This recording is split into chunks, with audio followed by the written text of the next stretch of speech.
অনুমতি নিয়ে, সেইটাকে সামনে নিয়েও এসব আজকে আমাকে ডেকে পাঠানো হয়েছে। মানে আমরা বুঝতে পারছি না যে পুলিশ এই যে প্রত্যেক দিন আমাদেরকে ডেকে পাঠাচ্ছে, তাদের উদ্দেশ্য কী, সেটা নিয়ে আমাদের মনে প্রশ্ন উঠে যাচ্ছে। যেখানে হাইকোর্টের অনুমতি নিয়ে আমরা সেখানে জমায়েত করেছিলাম, সেটাকে তারা বেআইনি জমায়েত বলতে পারেন কি করে?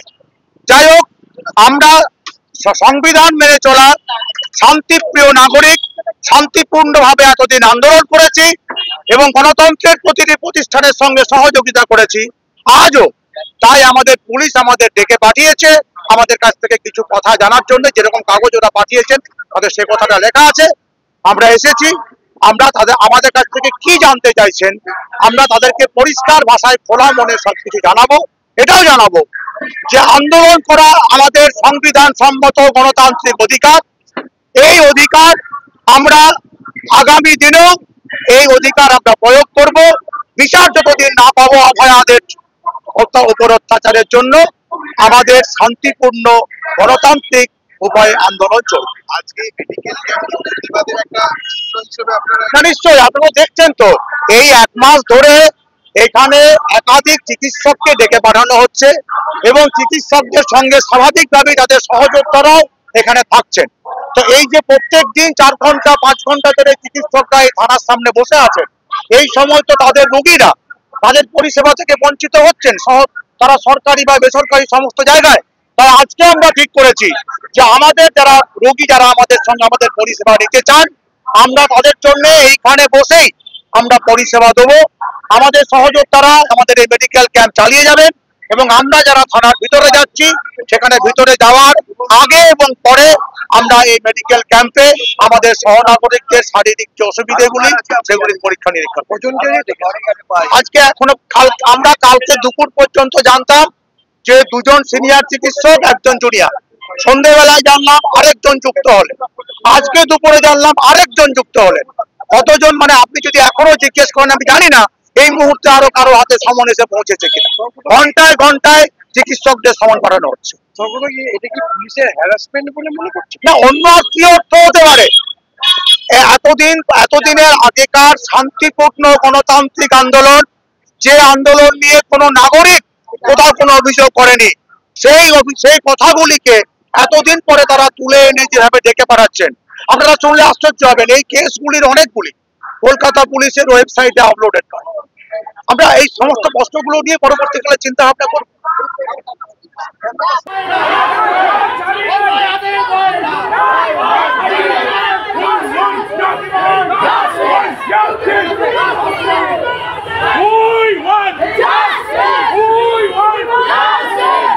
ভেঙেছিল পরের দিনই, তাদেরকে ধরতে পারে না এবং শুধু এই চিকিৎসকদের শুধু মিটিং মিছিল করবার জন্য যেটা করে যাচ্ছে, এরা ভেবেছে এটা একটা ছেলে খেলা এবং চিকিৎসকরা প্রত্যেক দিন তাদের কাজ ছেড়ে, তাদের রুগী ছেড়ে, তাদের ডাক্তারি ছেড়ে, তাদের অপারেশন ছেড়ে এখানে আসবে, এসে হচ্ছে হাজিরা দিয়ে যাবে। এটা প্রতিহিংসা নেওয়ার চেষ্টা করছে। এমনি তো আছেই তারা হেনস্থা করা, বিরক্ত করা, এই সবগুলো আছেই, তাদের ভয় দেখানো। ফলে আমরা একটা কথাই এই মুহূর্তে আমরা বলতে চাই, যে কারণে আমরা বলেছিলাম যে ওই হত্যা, ওই নারকীয় হত্যা একটা প্রাতিষ্ঠানিক হত্যা, তার পেছনে দুর্নীতি আছে, তার পেছনে ভয়ের রাজনীতি আছে। এবং আমরা দেখতে পাচ্ছি যে প্রশাসন, সরকার তারা নিজেরাই ভয়ের রাজনীতির পৃষ্ঠপোষক হয়ে গেছে। তারা ভয় দেখাতে শুরু করেছে এবং প্রতিহিংসা নেওয়ার চেষ্টা করতে শুরু করেছে। আমরা আবারও প্রশাসনকে বলবো, আপনি যতই দেখান, আপনি শুধু দেখবেন যে মানুষের ক্ষোভ এবং ক্রোধ, এর ফলে যদি রাজপথে আসে পড়ে, যদি কলকাতা অচল হয়ে যায়, তাহলে তার দায়িত্ব কিন্তু প্রশাসনকে নিতে হবে। সেটা হচ্ছে যে এইভাবে আপনাদেরকে দেখানো হচ্ছে, এইভাবে এমনি আমরা জানি চিকিৎসকদের সংখ্যা একবারে পেশেন্টদের ক্ষতি হয়ে যাচ্ছে। নিশ্চয়ই ক্ষতি হচ্ছে। প্রত্যেক দিন যদি ডেকে পাঠায়, আজকে ঘরে ফিরছে আমাদের চিকিৎসকরা যারা মিটিং মিছিল করেছিল, তারা ঘরে গিয়ে দেখছে একটা দুটো নয়, 3টে 4টে 5টা এমনকি 9টা পর্যন্ত সামান পৌঁছেছে। এবং তাদেরকে কাউকে উত্তরবঙ্গ থেকে, কাউকে দক্ষিণবঙ্গ থেকে, তাদেরকে কাজ ছেড়ে, তাদেরকে অপারেশন ছেড়ে, তাদের রুগী ছেড়ে, সবটা ছেড়ে তাকে কলকাতায় এসে সাক্ষ্য দিতে হচ্ছে। কি নাকি তারা ওই যে মিছিলে হেঁটেছিল সেই মিছিলে হাঁটার পারমিশন পুলিশের ছিল না। তাহলে যারা ভাঙচুর করেছিল আরজিকর, তাদের পারমিশন ছিল তো? যারা সেমিনার রুম ভাঙচুর করেছিল পরের দিনই, তাদের পারমিশন ছিল তো? তাদের জন্য পুলিশ কিছু করতে পারে না। আর প্রতিবাদ যারা করেছে তাদেরকে নিয়ে সে হেনস্থা করা, বিরক্ত করা, এইটা দিনের পর দিন চলতে পারে না। পুলিশ ভেবেছে এইটা খেলা, ঠিক আছে খেলবো, ওরা যদি খেলতে চায় আমরাও খেলবো, আমরা দেখি কার জোর বেশি। আজকে আজকে আপনাদেরকেও ডেকেছে? না, আজকে যাদেরকে রেখেছে তারা টোটাল 5 জন। সেই 5 জনের মধ্যে আছে আমাদের অভয়া মঞ্চের 2 কনভেনার পূর্ণব্রত গুণ এবং তমনস চৌধুরী, তার সঙ্গে association of health service doctors পশ্চিমবঙ্গের সুবর্ণ গোস্বামী, উৎপল ব্যানার্জি এবং জুনিয়র ডক্টরস যে ফ্রন্ট আছে তার অনিকেত মাহাতো, এই 5 জনকে রেখেছে।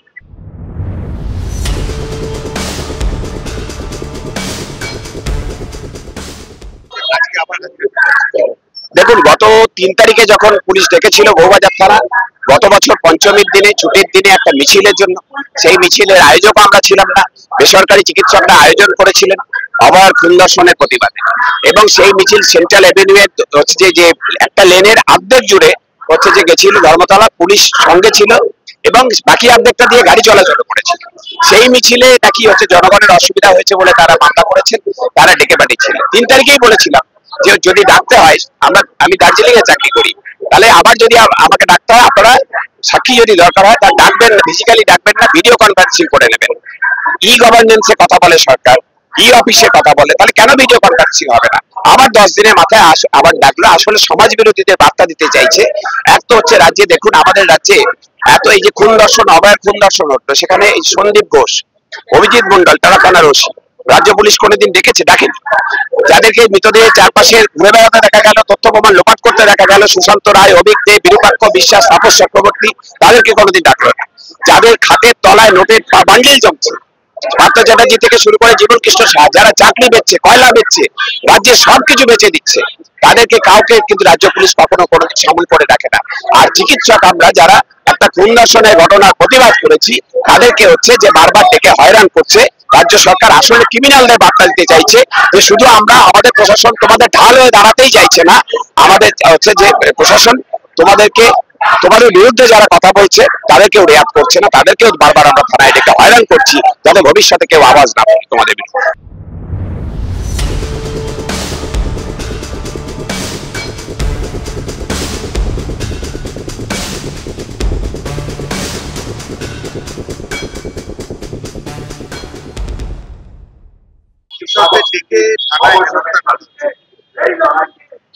হেনস্থা করা হচ্ছে বলতে, যখন মূল অভয়া আন্দোলন শুরু হয়েছিল তখন কিন্তু জুনিয়র ডাক্তাররা যখন হাসপাতাল সাময়িকভাবে বন্ধ করে ধর্মতলায় কর্মসূচি করছিল বা অন্য জায়গায় কর্মসূচি করছিল, তখন আমাদের মাননীয় মুখ্যমন্ত্রী তাদের বারবার বলছিলেন তোমরা ভালো ছেলে, তোমরা হাসপাতাল ফিরে যাও, হাসপাতাল তোমাদের জায়গা, মানুষের পরিষেবা দেওয়া তোমাদের জায়গা। 1 বছরের মধ্যে ঠিক চিত্রটা বিপরীত হয়ে গিয়েছে। এখন মাননীয় মুখ্যমন্ত্রী চাইছেন হাসপাতালগুলো বন্ধ হয়ে যাক, যেহেতু ওনার এখন সেই চাপটা নেই যে ওনার গদিটা চলে যেতে পারে, জুনিয়র ডাক্তারদের এখন সেই আন্দোলনটা নেই, সেই জন্য এখন উনি কিন্তু পুরোপুরি সিনিয়র ডাক্তার জুনিয়র ডাক্তার নির্বিশেষে ওনার অঙ্গুলি হেলন ছাড়া এটা হচ্ছে বলে তো মনে হয় না। আর যদি ওনার অঙ্গুলি হেলন ছাড়া, ওনার নির্দেশ ছাড়া যদি হয়ে থাকে, তাহলে বলতে হবে পশ্চিমবাংলার পুলিশ মুখ্যমন্ত্রীর নির্দেশকেও মানছে না।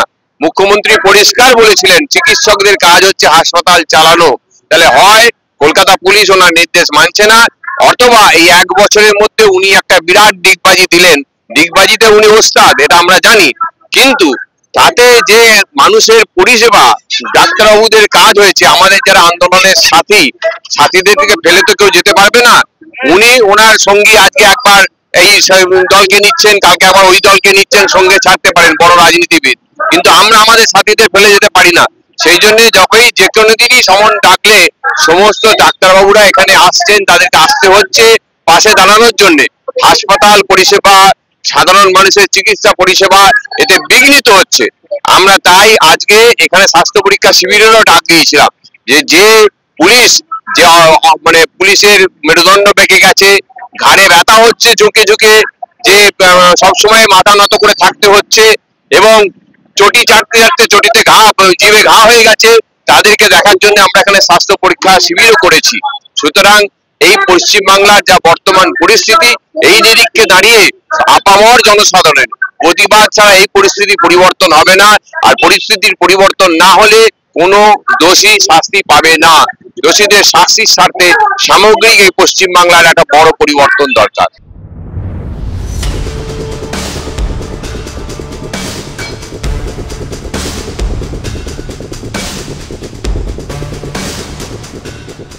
বললে ডাক্তারবাবুরা না দেখে তো এমনি মরে যাবো, ফলে তার থেকে ভয়ে মরে যাওয়াচ্ছে।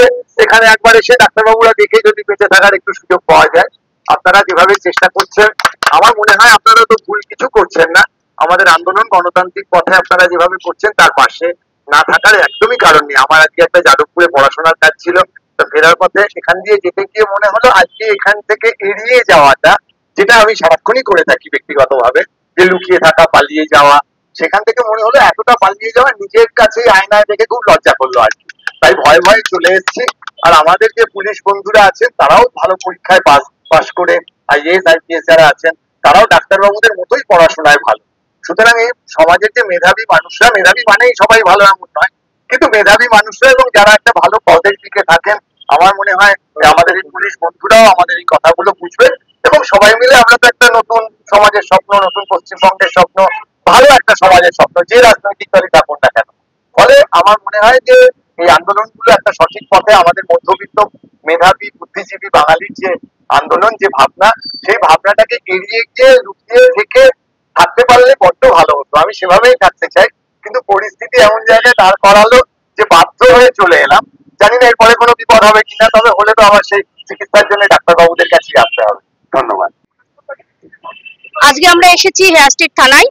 আমাদের প্রতিবাদী চিকিৎসকদের বারবার ডেকে পাঠানো হচ্ছে। আমরা তারই প্রতিবাদে আমরা যারা একসাথে দীর্ঘ 13 মাস বেঁধে বেঁধে রয়েছি অভয় মঞ্চের সাথে, তারা এসেছি একসঙ্গে। এই পুলিশি হেনস্থার আমরা প্রতিবাদ জানাচ্ছি এবং ডাক্তারবাবুদের যে বারবার ডাকা হচ্ছে তার ফলে চিকিৎসা পরিষেবা যে ব্যাহত হচ্ছে, এই বার্তা আমরা তাদের আজকে দিতে চাই। বিচার হবে কি হবে না এটা তো সময় বলবে। যদি সঠিক বিচার হয়ে যেত আমাদের তো তাহলে পথে নামতে হতো না। এখন অব্দি যখন হয়নি তখন আমাদের লড়াইটা জারি রাখতেই হবে, চালু রাখতেই হবে, এবং শুধু লড়াই না, একদম তীব্রভাবে লড়াই জারি রাখতে হবে যতজনই থানার সামনে বিক্ষোভ চলছে, আপনি এখানে একা প্ল্যাকার্ড হাতে নিয়ে দাঁড়িয়ে আছেন, মানে কেন? না, আমি তো বিশেষ কেউ না, আমি স্পেশাল কেউ না, আমি একজন সাধারণ প্রতিবাদী মানুষ। আমার মনে হয়েছে সেই থেকে আমি দাঁড়িয়েছি। আমার এখানে দাঁড়ানোর উদ্দেশ্য একটাই, যে বিভিন্ন সিগন্যালে যে যখন বাসগুলো বা গাড়িগুলো বা যে কোনো পাবলিক ট্রান্সপোর্ট যখন দাঁড়াবে, তখন একজন দুজন বা 10-15 জন হলেও তারা দেখবে, এই উদ্দেশ্যেই আমি এখানে এসে দাঁড়িয়েছি। আমি দমদম মল রোড থেকে আসছি, আমার নাম দেবজ্যোতি দাশগুপ্ত। এই ভিডিওটিকে লাইক করুন, আপনার গুরুত্বপূর্ণ মতামত কমেন্টের মাধ্যমে আমাদের জানান এবং আমাদের চ্যানেলের ভিডিও সবার আগে দেখার জন্য ইউটিউবে গণশক্তিকে সাবস্ক্রাইব করুন, ফেসবুকে ফলো করুন এবং শেয়ার করুন আপনার পরিচিতদের মধ্যে। আমাদের চ্যানেলে আপলোড হওয়া ভিডিও নোটিফিকেশন পেতে বেল আইকনটি ক্লিক করতে ভুলবেন না।